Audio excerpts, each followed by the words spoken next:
Today is Tuesday, January 23rd, 2018.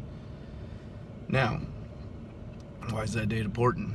It is a milestone date as I have hit the first quarter of the year-long anticipated recovery, and we are 12 weeks post-op from my double knee replacement. Last week was 11 weeks out. Early I had the flu, which totally sucked. But as you saw, if you follow me in my Instagram stories, I was able to get on the stair mill. So I did that Friday, 5 minutes.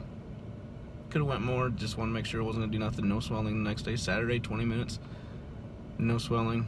Then I got hit with the flu, 102. That sucked. Slept for 2 days. Anyway, didn't feel like I had a need for painkillers, and I'm thinking, man, what is going on? Is it literally just the fact that I got on stairs? Now think about this. Stair mill versus regular stairs. Stair mill is like an assisted pull-up. You are going upstairs, but you're not using your complete body weight. So we'll say 75%. I'm not sure what the actual number is, but we'll say 75%. So it's not a full load. Number two, shorter range of motion. A bike, while good for knee rehab, no argument there. When you have little clicks and little aches, sometimes it's hard to get that full range of motion on a bike. Treadmill. You know, you can move slow, you can move fast. It's still, you're getting that full impact. Not as hard as running on the street, but full impact. So, did that. My body started sweating. I'm curious to see after this week of full cardio if I trim up a little bit, which is the goal. I'd like to get a few of these pounds off to make it easier. But as I alluded that to in my preview, what was to come as some major news, I cannot remember a day when you fully extend your leg and contract your quadricep, you squeeze that quad as hard as you can. Before surgery, that would cause severe pain inside of my knee. The problems where everything was. So doing a leg extension always is hurt. Obviously worse the closer to surgery we got. Being on stage in a relaxed pose where you're squeezing your quad muscle. 9 times out of 10 it wasn't because of the muscle that I had to stop, or I had to hide, so to speak, from squeezing. It was because of the knee pain. I can now do leg extensions, albeit 5 pounds, but I can do it, as you'll see in the video shortly to come. Second thing, I was told I never have been a runner by any means. My brother and my sister, they love to run for distance. Kelly can run for distance. Never been my forte. I was working with Coach Troy to try to prep to do police academy test to get into police academy, and running. The older I've gotten, the worse my knees got. My stride, it was fucked up. There's no other way to say it. My right leg's got the sweeping motion. As Coach said, I went better backwards. So, goofing off last weekend before I got deathly ill, I was like, let me see if I can do this. And I jogged down the hallway at the house. Not blazing speed, not going to win any races, don't give a fuck, don't care. But I won't say that I can full on sprint, not the goal at this time, but I can get a little jog pace, and there's no impact pain. There's still a little stiffness pain, but there's no impact on the inside, and that's what I'm really going by on my rehab. The stiffness at the bottom of my knee, that's what's going to last a while. That's just recovery from surgery. It's a little bit of swelling, a little bit of fluid, putting pressure on things. But the pain on the inside of the knee, this part, when you're on your knee in here, and you've got, missing cartilage and that bone on bone, that's the debilitating pain when you have knee problems. A lot of people don't really understand what that is. That has been good for almost day one. Patrick noticed that I walked better. Everybody's been noticing, hey, you're walking better, all of a sudden you're walking better. So who knows? It rained Sunday night, so I think I'm a little sore from that. But we'll go from there. 12 weeks, we'll see. Plan is on the leg extensions to go up 5 pounds every 2 weeks. Not only, even if I can handle it, the point of that is like, we've got 8 jumps, so that's another 16 weeks. So that's keeping me in that 3 to 4 month range from pushing over what I can handle. I'm changing rehab. Instead of doing the 2 rehab workouts that we were doing every week with PT, I'll change to 1 leg day. Although it is a leg day, it's not a normal leg day. It will be literally a modified leg day, so PT stuff, a lot of stuff I was doing, so the weightless squats, the you know, to help strengthen, because I really need to strengthen that knee now, because that's what's on my step downs. I'm real weak. I don't want to develop bad habits in my new walking. On the agenda today, Dr. Brian, who squatted with me in my group squat. Now, he got more than me, and that was only because I should have kept going. I would have whooped him. He knows that. He'll say it. But we're going to work back today. So besides the videos of my 2 little major accomplishments of jogging and leg extension, stay tuned. The rest of this video will have some great back footage workout and then a little bit of explaining, and we'll go from there. So check it out.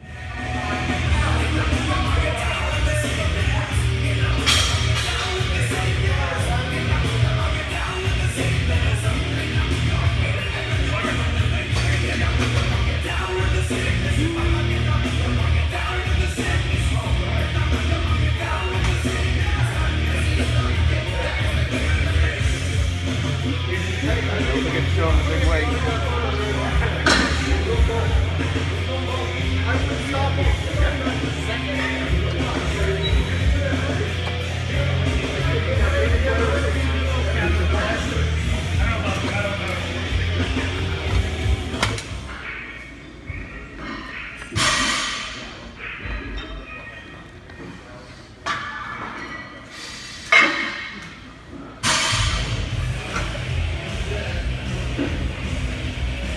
Better?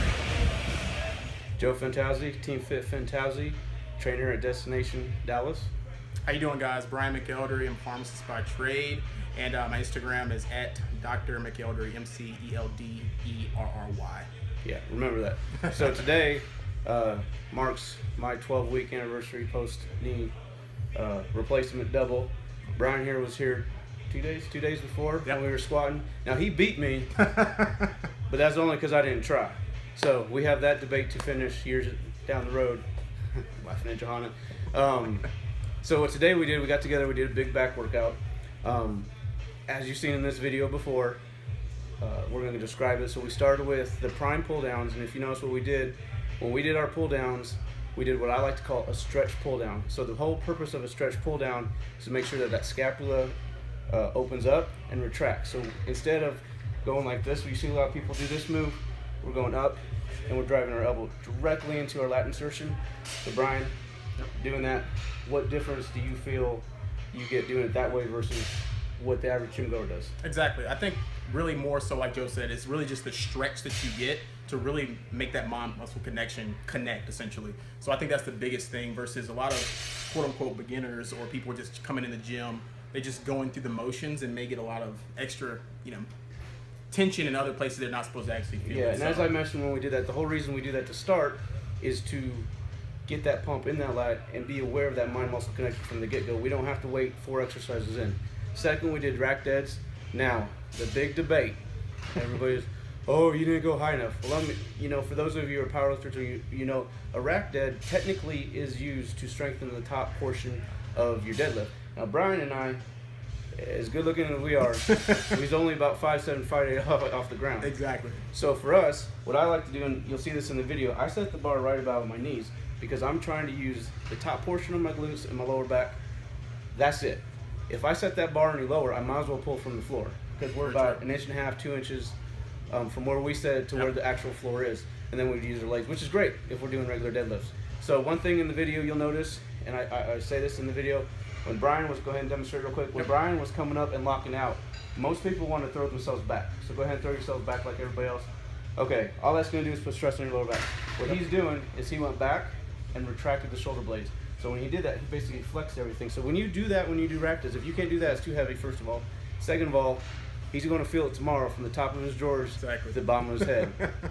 So third, we went over, I don't think we filmed this one, we might have, Smith barbell row, dead stop barbell rows. And what I mean by that is you get on the Smith machine, you're doing a regular barbell row, you're going to explode up and then control down and set and reset every rep.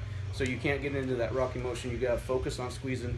After that, we're kind of debating on the name. I call it kind of like a stretch, a bend over stretch supinating cable row. I like that. I like that. Basically what it is, as you'll see in the video, we're standing just about parallel to the ground. Again, you're getting the stretch, and then as we pull back, we're supinating our hands, because the regular motion, if you just pull your hand back, your hand kind of supinates naturally anyway. So have you done that before? I have never done that movement. What did you like about it? I think more so it was for me as a beginner in that movement, essentially, was really getting set, having your center of gravity and really feeling where I need to be in the movement. Because for me, I feel like I was pulling forward. So Joe was telling me to kind of sit my butt up just a little bit and make sure my back and everything is almost at a 90-degree angle to get that forward. Yeah, and some of us are a little more blessed in the booty department. We got a little exactly. He's got a little more weight than some other people. But as you'll see, it's a good stretch. So again, we're doing a stretch. So we stretched road movement, or a pull down movement to begin with, to get everything open, and now we're stretching to make sure that we're filling everything and totally exhausting that. We followed it up with a chain incline bench row. So what we're doing, as you'll see in the video, we're using the chains. It's very common, the chains, so as you pull it gets heavier. We're using ascending weight. Yep. Now you can turn around real quick, Brian. Yep. And what we were training for is these rhomboid muscles. So as he pulls back and you arching up, you're hitting this area right here, which a lot of people yeah, duck, Daniel. Can't hit this area, because when we work back, we want upper, lower, outer, and inner in one workout. So as you can see, hanging over the bench allows us to get that stretch. We pull that.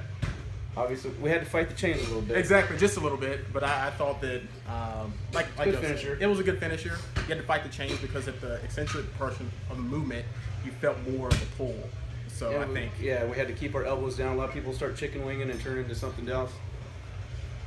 Laughing at Daniel now. What's up, Daniel? It's all good. It's all good. And then to finish the workout, we did what I call a shrug row. So instead of just doing a regular shrug like this, we're kind of doing two movements at once. And then we're working this part of the trap. A lot of people do a front row and they're going to work up here.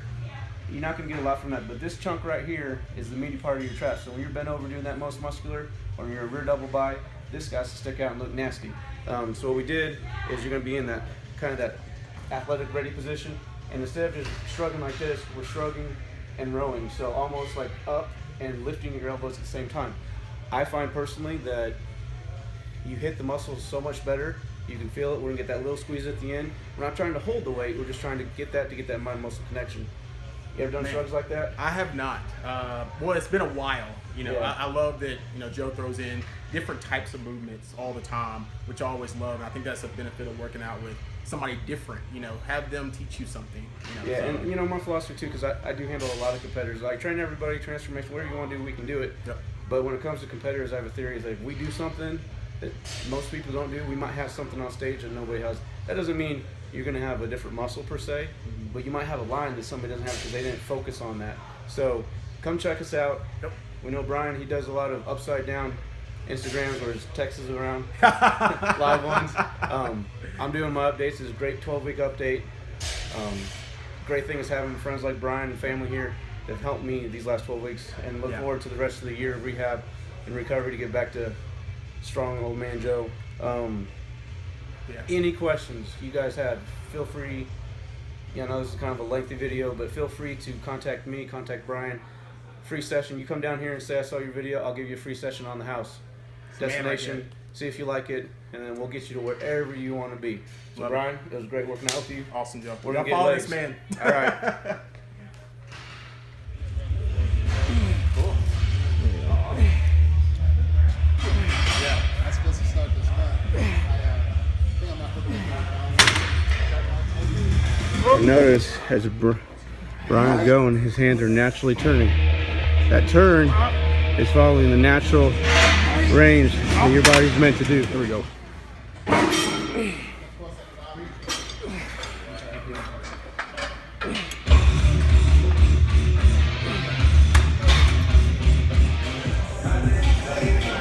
And notice what Brian does. When he comes up, he contracts the shoulder blades.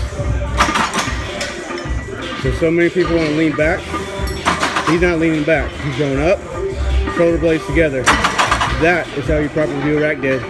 You can't do that. It's too heavy. That simple. So before my knee replacements, I was limited to doing this because driving my feet into the ground would cause pain on the inside of the knee. Not feeling that. This is the first time we're going rack deads at all. At least 12, if not 16 weeks. So let's see how this goes. Thinking 30.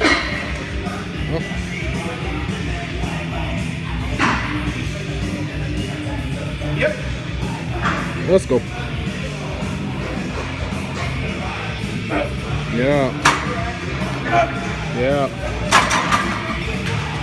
Yeah.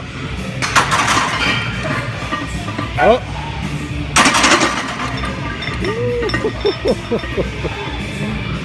I did that one more. All right, so we're doing a bent over stretch cable row with a supination. As you can see, Brian's getting that full stretch. So watch his lat. It's stretching out and retracting. And then as he does that, you notice he's going to supinate that hand. And when you supinate the hand, you get right there at that insertion point. So we're trying to work on lat width and a little bit of thickness. Now you can't go too heavy, otherwise you fall on your face.